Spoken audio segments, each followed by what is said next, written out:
This is not just a story, it is truth. Listen closely. Let me tell you a story. Not the kind that makes you smile and forget. The kind that stays with you. The kind that makes you look at your neighbor differently. The kind that makes you wonder, how many times have you laughed at something you did not understand? It happened in a village called Umora. A place where everyone knew everyone, where secrets traveled faster than wind, and where a person's worth was measured by what others said about them. The kind of place that could lift you up with one hand and bury you with the other. On the morning of the wedding, the whole village gathered in the square. They did not come because they were happy for the bride. They came because they could not believe what they were hearing. They came to see it with their own eyes. They came to laugh. And laugh they did. Umora stood in the center of that square wearing her wedding cloth, blue and gold, the colors of hope. She was 22 years old. She was beautiful. She was calm. And she was choosing to marry a man that every single person in that village feared and despised. His name was Kellen. And that morning, nobody could understand why. Kellen was not from Umora. Nobody knew exactly where he came from, and that alone was enough to make people afraid. He had appeared at the edge of the village 3 seasons ago, walking slowly out of the forbidden forest with nothing but a worn cloth on his back and a scar running from his left shoulder down to his elbow. The scar was deep and strange. Not the kind a man gets from farming or fighting. It looked almost like a symbol, like something had been pressed into his skin with purpose. He did not beg. He did not cause trouble. He found a broken hut near the forest's edge, fixed it with his own hands, and lived quietly. He spoke little. He helped when help was needed, carrying wood for old men, repairing roofs after heavy rains. But the villagers never warmed to him. They whispered instead. They said the forest had sent him. They said men who lived near that forest were cursed. Some said he was not fully human. Children were told to stay away from him. Women crossed the road when he walked past. But Umora had looked at him differently from the beginning. She had looked at him the way you look at a fire, not with fear, but with quiet, careful curiosity. The first time Umora truly saw Kellen, she was drawing water from the river. He had come to wash his hands. He did not speak to her. He simply knelt at the river's edge, washed carefully, and stood to leave. But he paused when he noticed her struggling with the heavy clay pot. Without asking, he lifted it and placed it gently on the flat stone beside her. Then he walked away. That was all. No words. No long look. Just a simple act of kindness from a man the whole village called cursed. Umora thought about that moment for days afterward. She began watching him. Not out of romantic feeling at first, just curiosity. She noticed he always bowed his head when elders passed, even elders who insulted him. She noticed he fed scraps to the village dogs that everyone else kicked. She noticed he sometimes sat at the edge of the forest at night, very still, looking into the darkness as if he were listening to something. Once, she had asked an old woman in the market what she knew about Kellen. The old woman had grabbed her wrist so tightly it hurt. "That man carries a heavy thing," she had whispered. "Do not go near what you do not understand." Umora had pulled her hand away slowly, and kept watching. Dagon was the chief's son. Tall, well-dressed, and used to getting what he wanted. He had decided 2 seasons ago that Umora would be his wife. He had not asked her directly. He had simply told her uncle, sent yams and palm wine to her mother's house, and assumed the matter was settled. In Umora, a man like Dagon did not get refused. But Umora had refused him. Quietly, politely, firmly. She told her uncle she was not ready. She told her mother the same. They pressured her. They explained how much Dagon's family controlled, the land, the trade routes, the council of elders. To refuse Dagon was not just to reject a man. It was to make an enemy of power. But Umora had looked into Dagon's eyes and seen something she did not like. Something smooth and practiced.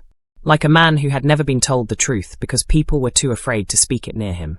She had smiled at him politely every time he passed. And given him nothing.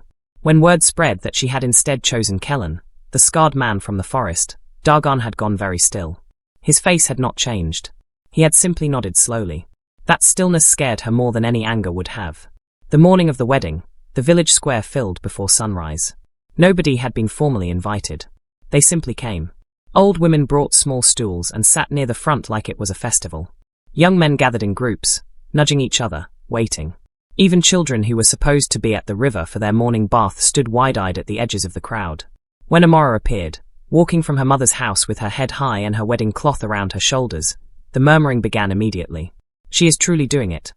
I thought it was a joke. That girl has lost her mind." Kellen stood waiting at the center of the square in a simple white cloth. He had combed his hair. His feet were clean. He stood straight, not fidgeting, not looking around at the crowd. He was looking only at Amora. The laughter started slowly, a few men near the back, then more voices joining. Someone made a comment about the forest. Another about the scar. Someone shouted that she was bringing a curse into the village, and a wave of laughter followed. Amora walked through all of it without stopping. But her uncle stepped into her path. His face was tight with shame. "Last chance," he said quietly. "Do not do this." She stepped around him and kept walking. No elder came forward to bless the union. That had never happened in Umora before. Every marriage, even the poorest, even the most unlikely, received at least one elder's blessing. It was tradition as old as the village itself. But that morning, the elders sat in their chairs near the Iroko tree and did not move. They looked at each other. They looked at Dagon, who stood at the far edge of the crowd with his arms folded and his face blank. Then they looked away. The ceremony was short. Amora and Kellen stood before the village priest, a thin, nervous man who read the words quickly and refused to meet anyone's eyes. When it was done, he stepped back almost immediately, as though he wanted to put distance between himself and what had just happened. No drumming, no celebration, no ululation from the women. Just silence, and then the low sound of people beginning to talk again, already turning the morning into gossip. Amora's mother stood near the back of the crowd. She did not come forward. She did not cry loudly. She simply looked at her daughter with an expression that mixed grief with something that looked almost like defeat. Then, as Amora turned to leave with Kellen, an old blind woman appeared from nowhere, stepping through the crowd with a thin walking stick. She reached Amora and whispered 4 words. "You have married truth." Then she added, very quietly, "But truth burns, child." Amora turned to ask what she meant. The woman was already gone. The hut at the forest's edge was small but clean. Kellen had built the furniture himself, a low table, 2 stools, a sleeping mat raised slightly off the earth floor. There was a fire pit in the center and a clay pot hanging above it. But it was the walls that stopped Amora. Every wall in that hut was covered in carvings. Not random marks, careful, deliberate shapes. Circles inside circles. Lines that curved and met like rivers joining. Animals she could not name. And in the deepest corner of the main room, a large symbol carved into the mud wall with such precision it looked almost printed. Amora reached out and touched it. The lines were smooth from years of someone running their fingers over them. Someone had touched this mark again and again, the way you touch something you need to remember. She turned to Kellen, who was building the evening fire. "What are these?" He did not look up immediately. He placed another piece of wood carefully before he answered. "Memories," he said.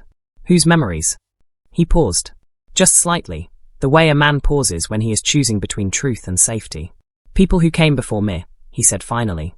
Then Amora noticed something that made her breath catch. The large symbol on the wall, the one her fingers had traced, was the same shape as the scar on Kellen's arm. Exactly the same. That first night, sleep did not come easily to Amora. She lay still and listened to the sounds of the forest. In the village, night was full of familiar things: dogs barking, babies crying, the distant sound of drums from someone's evening gathering. Here, at the forest's edge, the night was different. Full and deep, like a held breath. Kellen slept quietly beside her. Or at least he appeared to. His eyes were closed. His breathing was slow. Around midnight, something woke her. Voices. Not inside the hut, outside. Low, murmuring voices, drifting through the walls like smoke. She could not make out words. Just sound. Like people speaking underwater. Like a language she had almost known once and then forgotten. She sat up slowly and looked at Kellen. His eyes were still closed. But there was a tightness in his face now that had not been there before. A tension in his jaw. Like a man who was listening to something he already knew and was not happy to hear. Amora rose carefully and went to the door. She opened it and looked out into the dark. Nothing. The path was empty. The trees were still.